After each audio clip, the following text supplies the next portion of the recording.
रहमान दोस्तों, मलिक सिराज अहमद आपकी खिदमत में हाजिर। आज का हमारा प्रोग्राम डेरा गाजी खान राजनपुर की सियासत के हवाले से है। एक ऐसे सवाल के ऊपर मुश्तमिल है जिसका अब जवाब तलाश करना लोगों ने शुरू कर दिया है। वो सवाल ये है कि सरदार जाफर खान लगारी का सियासी जानशीन कौन होगा। 31 दिसंबर 2022 को राजनपुर से तहरीक इंसाफ के एमएनए सरदार जाफर खान लगारी का इंतकाल हुआ।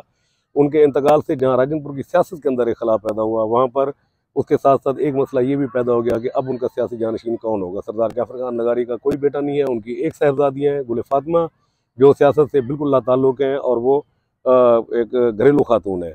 तो सरदार जाफर खान लगारी की जब रूह के साले सवाब के लिए कुरान खानी हुई तो उस दिन उनकी बेवा डॉक्टर मीना जाफर लगारी साहबा ने ऐलान किया कि सरदार जाफर खान लगारी की जो शरई वारिस हैं वो उनकी बेटी और मैं हूँ, जबकि उनका सियासी जानशीन के तौर पर हम सरदार मोहसिन खान लगारी, जो इस वक्त उनके वहाँ से एमपीए भी हैं, को हम अपना सियासी जानशीन नामजद कर रहे हैं। और इस हवाले से सरदार नसरुल्लाह खान दरीशक ने सरदार मोहसिन खान लगारी की दस्तारबंदी भी की। अभी ये फैसले को 2 दिन ही गुजरे थे कि लगारी कबीले के चीफ सरदार जमाल खान लगारी ने आज चोटी देरी के अंदर लोगों का इकट्ठ किया और उस इकट्ठ के अंदर उन्होंने ऐलान किया बतौर चीफ लगारी चीफ के जी बलोच और इस्लामी रिवायात के मुताबिक हम सरदार जाफर खान लगारी के जो सियासी जानशीन हैं वो उनके भतीजे सरदार यूसुफ खान लगारी को नामजद कर रहे हैं। और उन्होंने उसकी दस्तारबंदी भी की। इस मौका पर लगारी ख़ानदान के सरकर्दा लोग, जिसमें सरदार अवैस अहमद खान लगारी, सरदार मंसूर अहमद खान लगारी और गुरचानी कबीले के जो चीफ हैं वो भी वहाँ पर मौजूद थे। सवाल ये पैदा हो गया है कि सरदार जाफर खान लगारी की सियासी जानशीन का फ़ैसला कौन करेगा। वो फ़ैसला उनकी साहबजादी और उनकी जो घर बीवी हैं वो करेंगी या फिर लगारी कबीले के चीफ सरदार जमाल खान लगारी करेंगे। ये सवाल एक ऐसा है जिसके ऊपर अब एक नई डिबेट सियासी हलकों के अंदर शुरू हो चुकी है। जो सरदार जाफर खान लगारी के जो ग्रुप के लोग हैं उनका कहना ये है कि चूँकि ये कोई शरई मसला नहीं था और ना ही ये कबीले की कोई सरदारी का मामला था, लिहाजा इस पर जो रिवायत की बात है वो गलत है, वो सियाक व सबाक से हट कर की गई है। उनके शरई वारिस तो उनकी साहबजादी और उनकी जो बेवा हैं वो तो हैं पड़ी, अलबत्ता उनकी सियासी जानशीन वो उन्होंने अपनी ज़िंदगी में ही सरदार मोहसिन खान लगारी को दीगर मामलात अपने सपुर्द कर दिए थे, सियासी मामलात के, जी आप हमारे हल्के को संभालें, लोगों के मामलात को संभालें। इसलिए उनको ये लगता है, सरदार जाफर खान लगारी ग्रुप के जो सरकर्दा लोग हैं उनको ये लगता है कि सरदार जमाल खान लगारी का ये इकदाम गलत था। उनको सरदार यूसुफ खान लगारी को सियासी जानशीन के तौर पर दस्तारबंदी नहीं करनी चाहिए थी। जहाँ तक सरदार जमाल खान लगारी ग्रुप के लोगों का कहना ये है, उनका मौक़िफ़ ये है कि चूँकि सरदार जाफर खान लगारी एक बलोच सरदार थे और वो लगारी फैमिली से थे, तो लगारी फैमिली के जो चीफ़ हैं उनका मौक़िफ़ ये था कि इसका फ़ैसला उनकी बेवा नहीं बल्कि मैं करूँगा। और उसके बाद उन्होंने उनके भतीजे को यहाँ पर सियासी जानशीन के तौर पर दस्तारबंदी की।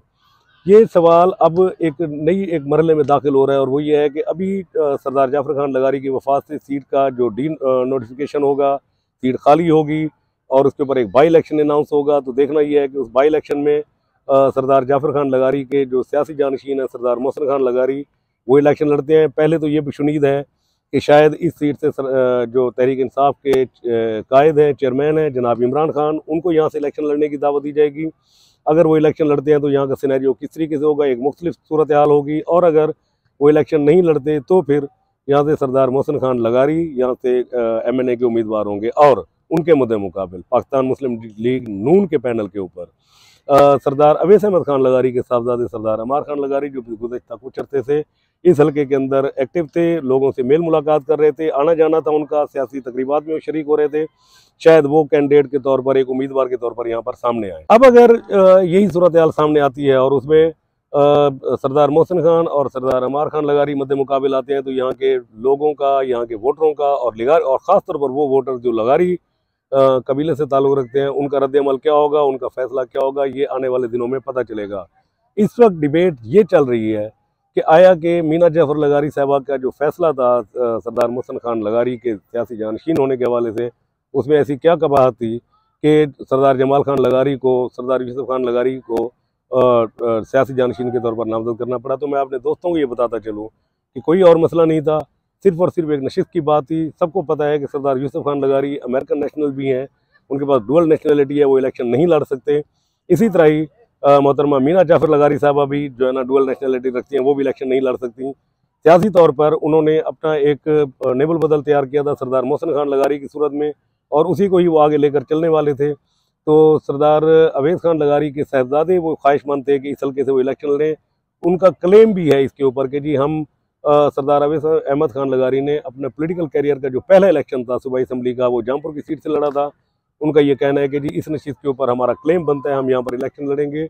लेकिन सवाल एक और कुछ सरकर्दा लोगों का ये भी कहना है कि ये चीज़ आप कुछ दिनों के बाद भी कर सकते थे, क्या ज़रूरत पेश आई थी एक ऐसी कि आपको 2 दिन के अंदर अंदर ही अपनी जो है ना इस तरीके से एक्टिविटीज़ करनी पड़ी कि आपने उसका एक रद्द-ए-अमल के तौर पर दिया। तो मीना जाफ़र लगारी साहबा का जो ग्रुप है उनका कहना ये है कि आज चोटी दरी के अंदर सरदार जमाल खान लगारी की क़यादत में इकट्ठा होने वाला जो मजमा था वो बुनियादी तौर पर लगारी ख़ानदान का नुमाइंदा इजलास नहीं था, बल्कि वो मुस्लिम लीग नून का एक इजलास था जिसमें मुस्लिम लीग नून के टिकट होल्डर और दीगर लोग यहाँ पर मौजूद थे।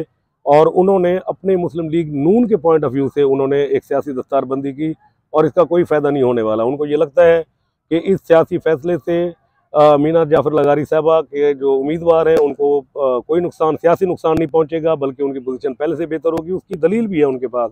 उनका कहना यह है कि एक तो सरदार जाफ़र खान लगारी की वफात से पैदा होने वाली हमदर्दी, सरदार जाफ़र खान लगारी का एक बहुत बड़ा कैरियर था, पॉलिटिकल कैरियर, जिसमें उन्होंने लोगों की बहुत खिदमत की है। एक उनकी वफात से पैदा होने वाली हमदर्दी, दूसरा तहरीक इंसाफ का पॉपुलर वोट, और तीसरा अगर जौनपुर जिला का जो नोटिफिकेशन वो अगले 2-4 दिनों में हो जाता है तो वो बुनियादी तौर पर सरदार नसरुल्लाह खान दरिशक, मीना जाफ़र लगारी साहबा की और वहाँ के जो तहरीक इंसाफ के लोग हैं उनकी मुश्तरका कोशिशों का नतीजा है। तो यकीनन इस पर सियासी तौर पर डॉक्टर मीना जाफ़र लगारी साहबा का जो उम्मीदवार होगा उसको अखलाकी तौर पर एक बरतरी हासिल होगी, वोटों के एतबार से भी बरतरी हासिल होगी। लेकिन बहरहाल एक चपकलिश है जो आपस में शुरू हो गई है, एक तनाज़ा है जो उभर कर सामने आ गया है, उसमें लगारी ख़ानदान भी बुनियादी तौर पर 2 धड़ों में तकसीम हो गया है। आज कुछ लोग ऐसे थे चोटी दरी के अंदर जिनकी हमदर्दियाँ मुकम्मल और कुली तौर पर मीना जाफ़र लगारी के साहबा के फैसले के साथ थी, लेकिन वो बामरे मजबूरी उस इजलास में शरीक थे। मेरी चंद लोगों से बात हुई, उन्होंने नाम ना बताने की शर्त पर मुझसे ये कहा कि अगर मीना जाफ़र लगारी साहबा ने कोई चीज़ गलत की थी, फैसला गलत किया था, तो आज वाला इजलास उससे भी ज़्यादा बड़ी गलती है, ये नहीं करना चाहिए था। ये करके आपने लगारी ख़ानदान के अंदर एक फ्रिक्शन डाली, एक तकसीम डाली, इसको नहीं होना चाहिए था। ये लोगों के अंदर एक अच्छा तासुर नहीं जाएगा। देखना ये अब ये है कि जो हल्के की अवाम है बुनियादी तौर पर उनका फ़ैसला क्या आता है। क्या वो सरदार जाफ़र खान लगारी का जो सियासी जानशीन है वो मीना जाफ़र लगारी साहबा के नामजद करदा उम्मीदवार को मुंतखब करके तस्लीम करते हैं, या फिर सरदार जमाल खान लगारी का जो फैसला है उसके नामजद करदा उम्मीदवार को मुंतखब करके करते हैं। तो वक्त आने पर पता चलेगा। फ़िलहाल एक नई बहस छिड़ गई है, एक नया तनाज़ा खड़ा हो गया है। इसके असरात डेरा गाजी खान के हलकों के ऊपर भी मुरतब होंगे, और ये उम्मीद ये है कि अगर इसको वक्ती तौर पर गुफ्तगू के ज़रिए हल ना किया गया तो ये बात बढ़ते एक नहीं कुछ 4-5 हलकों के ऊपर चली जाएगी, और उस पर शायद लगारी ग्रुप का नुकसान हो, उसका फ़ायदा ना हो। तो इंशाअल्लाह अगले प्रोग्राम में किसी और मौजू के साथ आपकी खिदमत में हाज़िर होंगे। तब तक के लिए इजाज़त, अल्लाह हाफ़िज़।